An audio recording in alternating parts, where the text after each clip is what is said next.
Welcome to the Deep Dive. This is where you give us your sources, your reading list, and we pull up the core insights for you. Yep, it's like your shortcut to getting up to speed, cutting through all the noise, and landing right on what actually matters. Today we're diving into some really interesting material you sent over. We've got excerpts from Janja, Brazil's first lady, some commentary from Ricardo Dias on his platform Conectado, and then also perspectives from journalists over at Globo News.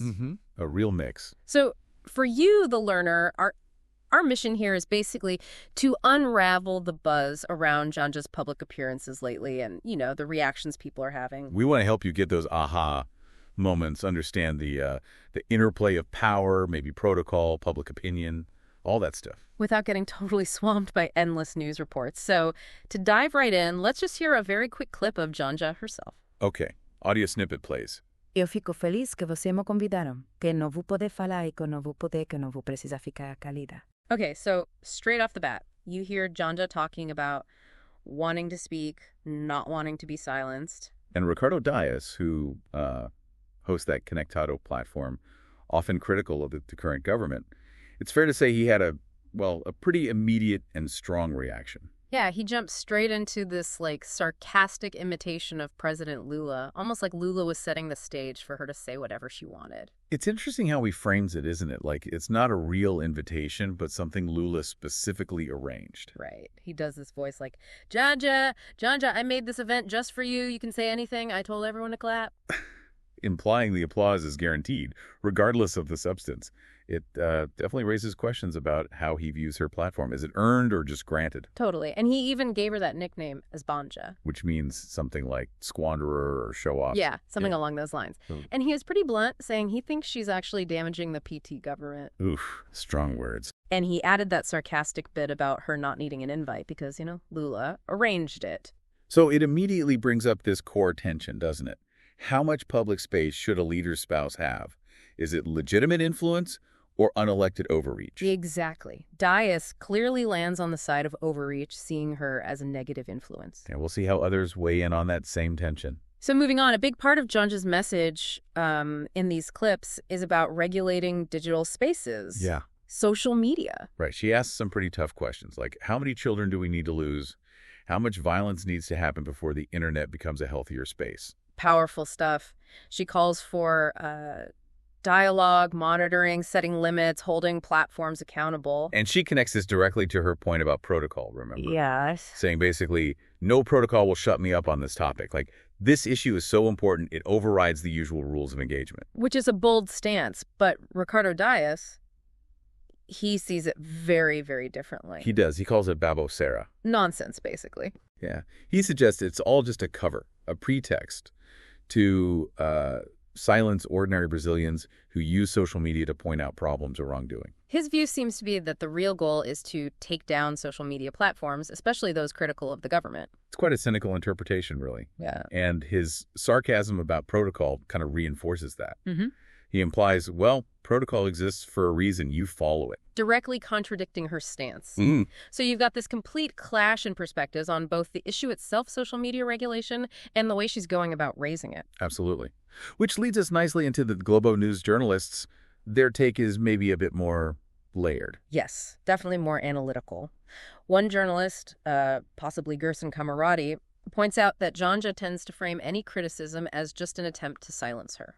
Which is an interesting observation, and the journalist pushes back on that, right? Yeah, they say, look, nobody should silence a first lady, of course not.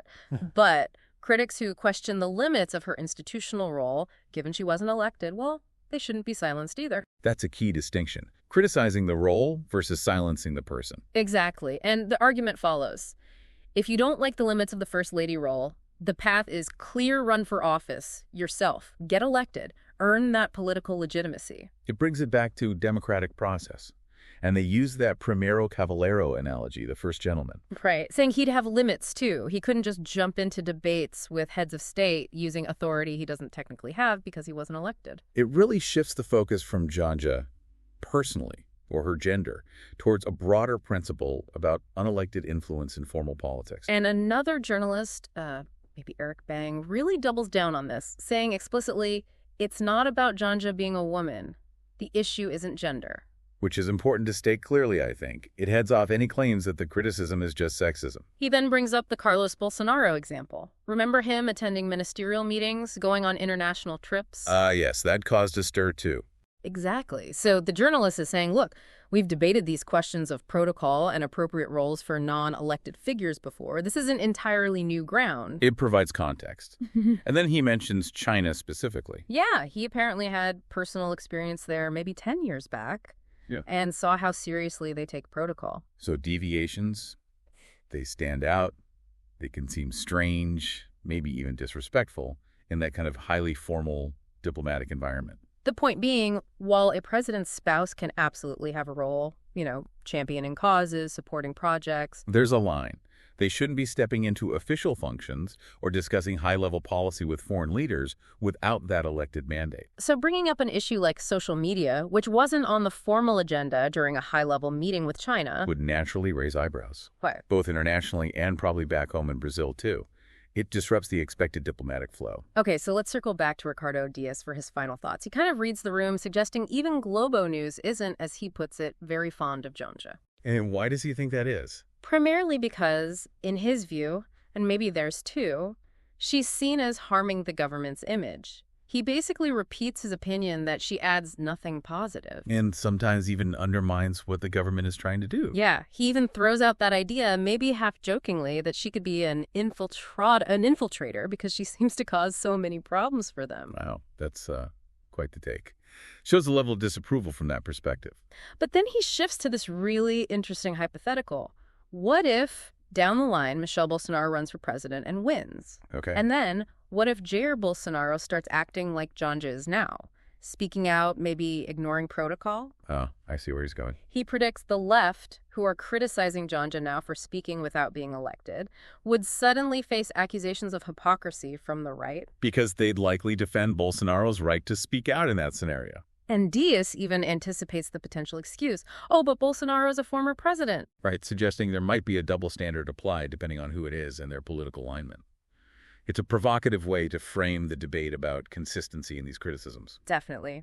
So wrapping up this deep dive, we've covered quite a bit of ground. There's this real tension between personal advocacy and institutional protocol for a first lady. Yeah, and the whole debate around social media regulation, Janja's push for it, Diaz's dismissal of it. And we've seen these really different viewpoints on her public role, from Diaz's outright criticism to the journalist's more nuanced points about legitimacy and norms.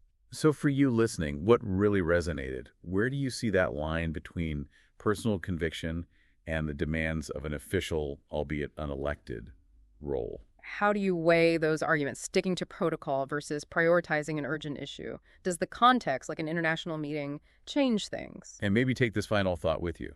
Reflect on those potential double standards. Are public figures and their spouses judged consistently? Or does political preference shape our view? Should we focus more on what someone does or on the formal position they hold or don't hold? Thinking about that Michelle Bolsonaro scenario might help you explore how these dynamics could play out differently in the future. Lots to think about. Thanks for joining us on The Deep Dive.